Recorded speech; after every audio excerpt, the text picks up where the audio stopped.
মরুভূমির তপ্ত বালুকারাশি আর পাহাড়ের মাঝে এক নিঃসঙ্গ পথচলা।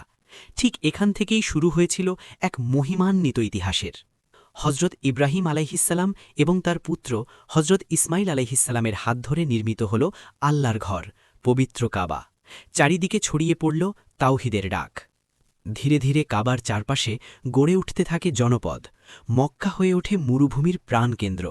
কাফেলা আসতে শুরু করে পৃথিবীর নানা প্রান্ত থেকে। যুগে যুগে এই পবিত্র ভূমি দেখেছে অনেক পরিবর্তন। ছোট ছোট ঘরবাড়ি থেকে শুরু করে অটোমান সাম্রাজ্যের সেই ঐতিহাসিক স্থাপত্যশৈলী। কাবা ছিল সবসময় মধ্যমমণি।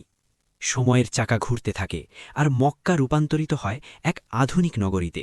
কিন্তু কাবার প্রতি মুমিনদের হৃদয়ের টান রয়ে যায় একদম অটুট। আজকের মক্কা, যেখানে লাখো মানুষের কণ্ঠে ধ্বনিত হয় লাব্বাইক আল্লাহুম্মা লাব্বাইক, ইতিহাসের সেই ছোট্ট ঘরটি আজ বিশ্ব মুসলিমের ঐক্যের প্রতীক।